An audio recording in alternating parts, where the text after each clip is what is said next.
des histoires qui se vivent, des rêves à réaliser. Partir, puis partir, trouver le bonheur ailleurs, à tout prix, n'est toujours pas la vérité la plus partagée.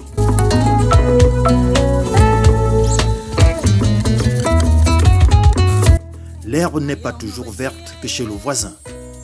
En Afrique, la jeunesse et une bonne tranche de personnes pensent partir.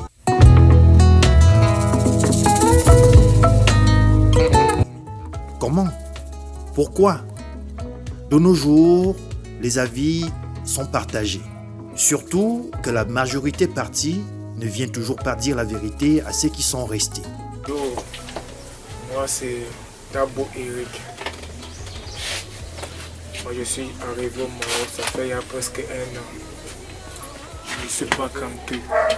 Je ne suis pas tranquille. Les Marocains ne font que me déranger tellement. Je ne sais pas pourquoi. Ou bien parce que je suis noir. Moi, je ne sais pas. Ils m'ont demandé argent téléphone. C'est tout. Maintenant, comme je les ai laissés la poste, ils étaient en train de fouiller. L'autre est sorti par derrière. Il m'a d'abord mis la machette ici, là derrière. Je les ai demandé que, mais mon frère, vous avez demandé argent téléphone. Je vous ai donné de l'argent. Comment vous allez encore me blesser? C'est comme ça que l'autre reçoit encore par devant. Il a d'abord envoyé le poignard ici à la poitrine. Il a prié. Je sentais mal et c'est le bon Dieu qui m'a donné la force. J'ai donné un coup de tête à la personne. La personne est tombée, c'est là qu'il est rentré. C'est là qu'en tombant, il a retiré le couteau sur ma poitrine. L'autre est maintenant revenu comme il voyait que moi je voulais jouer au Dieu. Il a dit que non. Moi je vous ai laissé me fouiller. Mais vous ne, si vous voulez prendre argent, tout ce que vous voulez, prenez ça. Mais...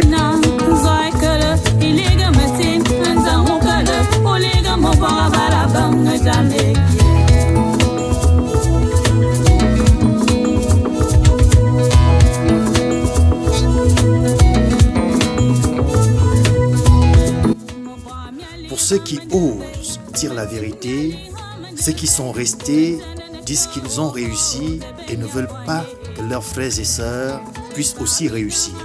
De nos jours, les gouvernements qu'accompagnent certaines organisations internationales se mobilisent pour mieux éclairer la jeunesse africaine.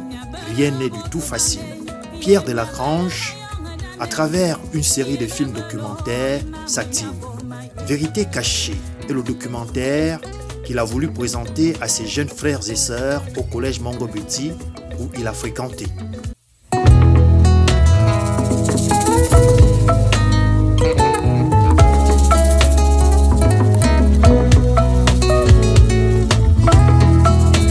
Ouais, en fait, déjà d'abord je me présente, je suis Kesseng Pierre Delagrange, je suis un ancien élève du collège Mangobeti.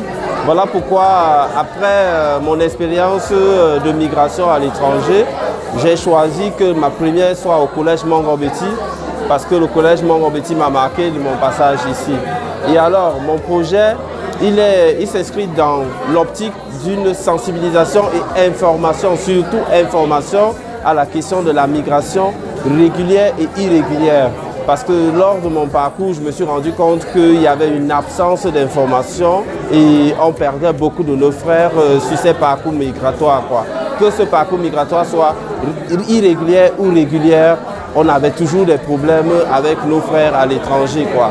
Alors donc, du coup, j'ai décidé d'aller à la première, au point d'entrée de l'Union européenne, qui est le Maroc, pour réaliser un premier documentaire sur le vécu des migrants qui sont à la frontière du Maroc et de l'Espagne. Après avoir réalisé ce premier documentaire, j'ai fait quelques projections à l'étranger et au Maroc.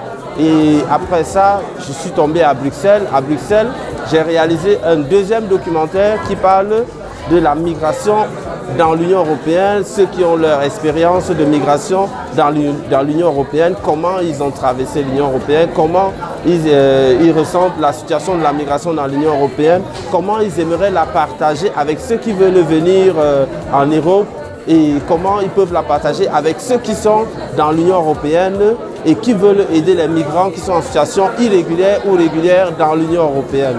Alors ce deuxième documentaire raconte cela. Et actuellement au Cameroun, ma première ici va me permettre de réaliser un troisième documentaire ce troisième documentaire va s'inscrire dans l'optique où on aimerait bien savoir qu'est-ce qui se passe avec ceux qui sont déportés, qu'est-ce qui se passe avec ceux qui ont fait un retour volontaire par leurs propres moyens et comment ça se passe la réintégration dans les pays d'origine. Parce que la plupart des personnes ne comprennent pas qu'une personne qui est d'origine, par exemple, camerounais, lorsqu'il fait un retour volontaire, même avec ses propres moyens dans son pays d'origine, il a des difficultés à se réintégrer. Et qu'il doit se réintégrer. Parce que quand on est parti, on doit se réintégrer. La vie n'est plus la même quand on est parti, quoi. Donc ça, ce sera mon troisième documentaire. Et après ce troisième documentaire, si je réussis à le réaliser pour mon court séjour, j'aimerais bien repartir en Europe, réaliser un quatrième documentaire. Ce quatrième documentaire sera l'exposé pour moi devant l'Union européenne, devant des parlementaires européens pour leur montrer et les mettre en face devant les critiques de la politique migratoire de l'Union européenne, quoi. Parce que la politique migratoire de l'Union européenne, elle n'est pas assez adéquate pour nous, surtout nous les Africains.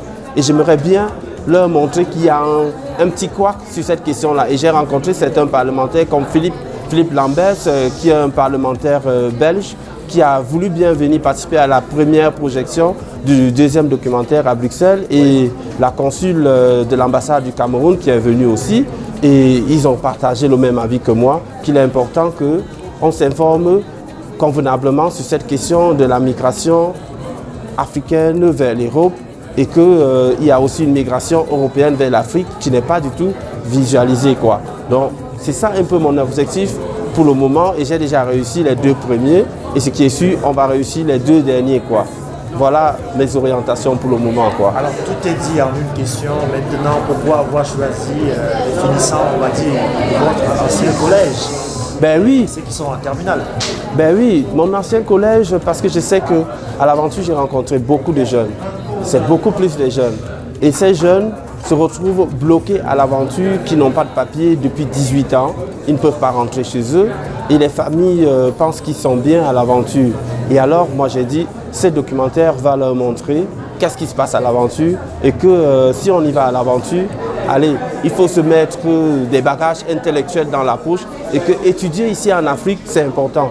L'éducation qu'on reçoit ici en Afrique, c'est super important. Si tu as cette éducation-là, tu as des armes pour pouvoir t'en sortir. Aller à l'aventure, c'est important, c'est bien d'aller à l'aventure parce qu'on apprend beaucoup de choses à l'aventure. Mais il faut s'armer. Il faut s'armer intellectuellement, spirituellement et physiquement, quoi. Si tu n'es pas armé à cela, tu ne sauras pas qu'à l'aventure, c'est ça. Notre bilinguisme m'a sauvé. Être bilingue m'a sauvé à l'étranger. Et c'est pour ça que j'ai choisi les jeunes d'ici. Allez les jeunes, mettez-vous vraiment à l'étude que vous faites ici. Ça vous sera utile. Que ce soit au pays ici, que ce soit à n'importe quel autre pays, ça vous sera utile. Et les Camerounais s'en sortent grâce au bilinguisme que nous avons à l'étranger, quoi. Donc c'est pour ça que j'ai choisi Mongo Betty.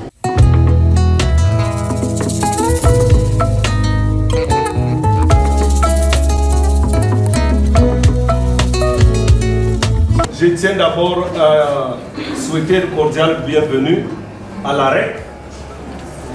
Vous savez bien la signification de ceci. Et je tiens également à souhaiter une cordiale bienvenue à un ancien élève du collège Mongo Betty qui aura l'occasion de se présenter lui-même.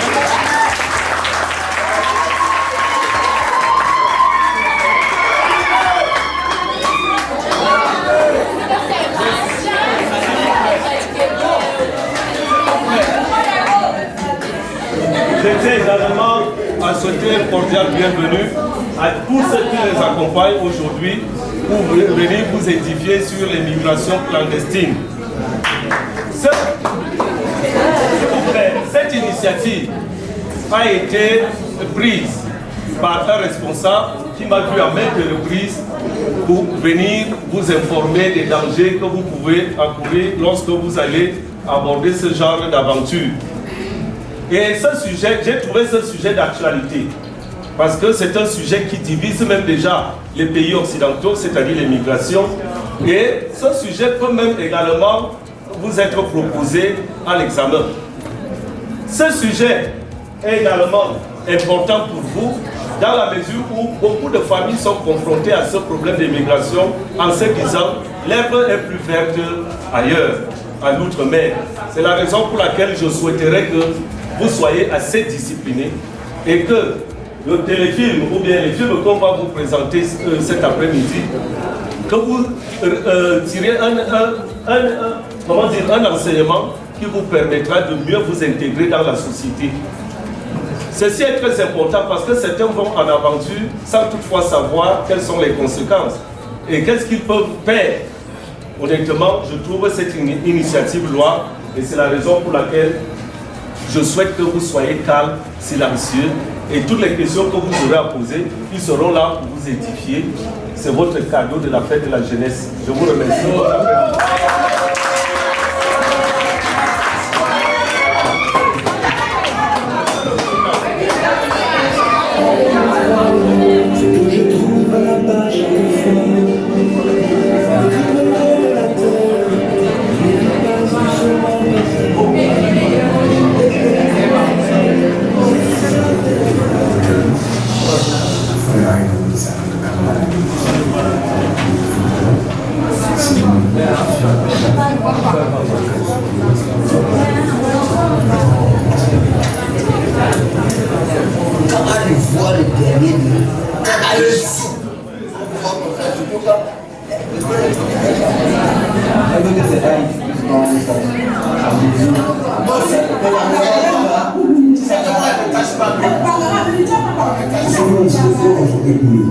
Quand les promotions évoluent, ta vie est exposée. Donc, dans une situation de vulnérabilité. Septembre 2005, on a fait une tentative. Les émissaires de ce dispensaire appellent la police et procèdent à un contrôle immédiat pour les arrêter et les envoyer au désert à Ouchta. Et ce que dire à ceux qui vont regarder cette vidéo, c'est qu'il y a une nouvelle génération.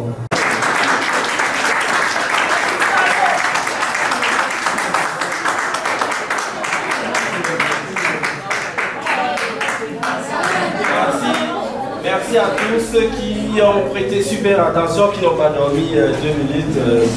C'est permis de dormir 2 minutes. Vous avez vu déjà à la fin du documentaire, il a été tourné en 2013. Le Camerounais qui parlait à la fin du documentaire, il est mort ici, ça fait 2 ans. Il est revenu ici en vacances, il est mort ici. Et paix à son âme. Et parmi plusieurs personnes que vous avez vues là, il y a plusieurs qui sont morts dans l'eau. Plusieurs qui sont morts à la traversée. Il n'y a que 4 qui ont réussi à traverser, qui sont un est à Madrid, un est en Angleterre, un est en Arabie Saoudite. Quoi. Donc franchement, il y a celui qui disait qu'il était blessé et qui avait des blessures à la main, il est encore jusqu'aujourd'hui au Maroc et il est handicapé à cause de la brutalité policière qu'il a subie. Donc tout ce qu'il a subi là, ça joue sur sa vie jusqu'aujourd'hui. Il n'a pas quitté le Maroc, il est là-bas, c'est un Camerounais. Je réponds à au moins 3 questions avant qu'on lance le deuxième documentaire. Est-ce que vous êtes d'accord pour ça? Ok, je prends 3 questions alors. Une personne, la première personne qui pose sa question. Ma question est la suivante. Quel est le rôle joué par les ambassades concernant ce phénomène qu'est la migration? Quel est le rôle des ambassades africaines, c'est ça? Ça, c'est une question super intéressante. Ouais. Le rôle des ambassades africaines sont surtout un rôle diplomatique. Les ambassades africaines sont surtout représentées là-bas pour une question diplomatique, pour une gestion diplomatique et surtout pour gérer les flux migratoires qui est là pour les raisons d'études. C'est-à-dire les étudiants qui ont eu leur bourse pour aller étudier au Maroc, l'ambassade se charge d'accompagner ces étudiants-là. Mais les personnes qui sont entrées en situation irrégulière au Maroc, clandestinement au Maroc, ne peuvent pas être reconnues par les ambassades. Ça veut dire que toutes les personnes qui finalement meurent dans le désert et qui meurent dans la Méditerranée, ils n'ont pas de papier, ils n'ont pas de passeport. On avait vu la dame qui témoignait tout à l'heure, elle dit on m'a agressé, on a pris mon passeport, on a pris mon téléphone. Qu'est-ce qui prouve qu'elle est camerounaise? Rien du tout. Alors, nous Camerounais, on sait par le langage que ce français-là, c'est un français camerounais. Et là, on sait que celle-là, c'est une Camerounaise. On peut parler en métier avec elle, on peut parler en Bamileke, Bamoun avec elle. Et là, on sait que c'est une Camerounaise. Mais au niveau des autorités consulaires, il faut un papier, il faut un document. Donc du coup, l'ambassade est là pour gérer ces passations-là entre ceux qui ont des papiers, ceux qui n'ont pas les papiers, et trouver une solution pour que ceux qui veulent rentrer, on leur fait un retour volontaire. C'est ça le problème. Il y a ce problème de culture parce que tu vas trouver un Marocain qui vit dans un village, qui n'a jamais vu la capitale, qui s'appelle Rabat. Et il a 40 ans, il ne sait pas là où se trouve là-bas, c'est dans sa tête comme un rêve. Mais il y a quand même le développement qui va avec les routes bitumées, avec l'électrification aux plaques solaires et tout. Quand tu vois un étranger en face de lui, soit il est gentil, soit il est agressif. Et le Maroc aussi en tant qu'État qui, entre-temps, a un pied entre l'Union africaine et l'Europe, parce que ça fait quelques années seulement que le Maroc est rentré dans l'Union africaine. Ils sont partis de l'OUA à l'époque de Hassan II. Ils sont revenus, ils espéraient, parce qu'ils ont la peau blanche, de se retrouver dans l'Union européenne, mais on leur a dit quand même que géographiquement, même déjà, vous êtes en Afrique. Ils sont rentrés sur de bonnes bases. Maintenant, ils ont des intérêts qui gagnent un peu chez les Blancs parce qu'on leur donne de l'argent pour cette sécurisation des frontières. On les équipe. Il faut être à la frontière pour voir comment ces militaires qui sont à la frontière sont équipés. Ils ont des jumelles infrarouges qui peuvent détecter un être humain qui bouge dans la forêt. Ils ont des armes à paupier. Ils ont bref un équipement assez solide pour barrer ces frontières.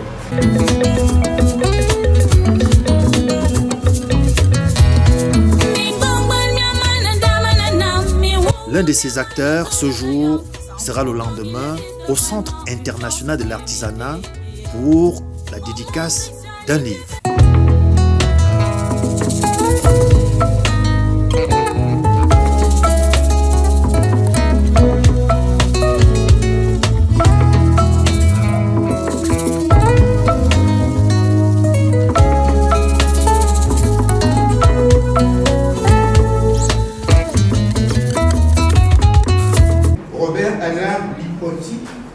L'homme a à peine 43 ans aujourd'hui, alors qu'il n'en avait que 26 au moment des faits.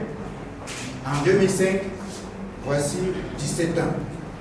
L'ouvrage qui a pour sous-titre Cahier de mon aventure a été publié en décembre 2021, il y a à peine 5 semaines. Un livre qui laisse difficilement indifférent tout esprit ouvert, toute âme sensible. Robert Alain Lipoti conclut sa note de l'auteur en affirmant laconique mais manifestement décidé, je le cite: je suis parti, j'ai vu et je ne le referai plus. Pas plus que je ne le conseillerai à personne. Fin de citation. Tel nous semble un engagement personnel pour le moins fort. Je me présente, je suis Kessenkian, je suis migrant, j'ai migré en Belgique. Ça fait déjà 12 ans que je suis pas venu au Cameroun. J'ai vu un peu le travail d'Alain et depuis la Belgique j'ai vu son travail. Et c'est un travail que j'ai mis à soutenir. Et c'est pour ça que je suis là aujourd'hui, c'est pour ça que je suis venu un peu le rencontrer dans le lycée par rapport au travail qu'il fait.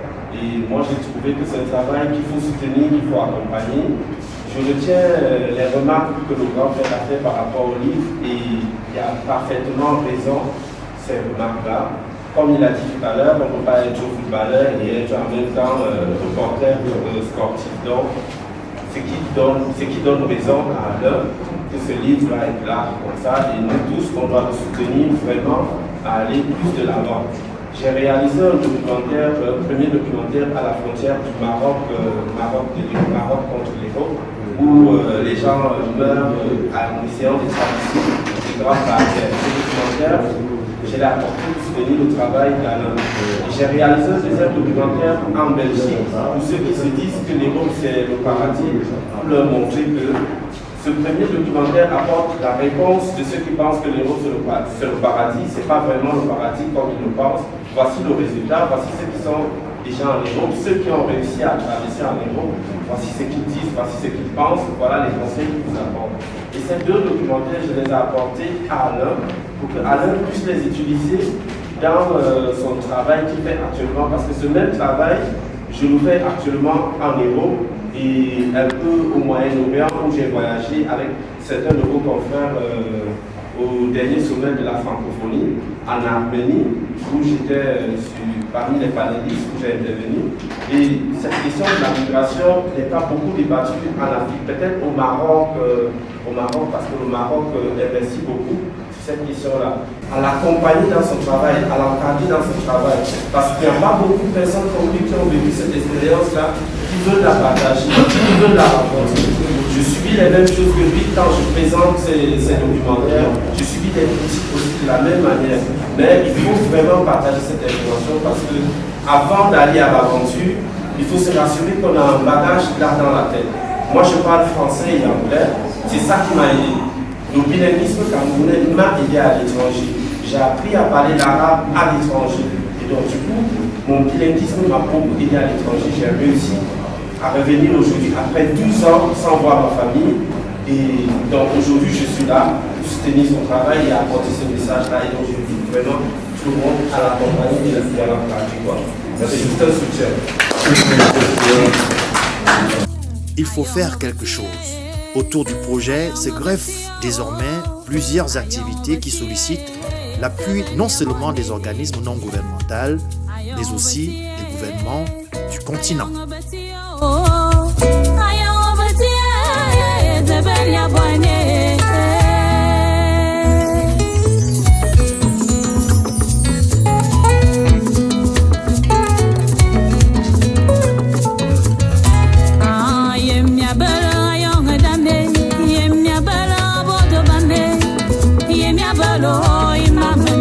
My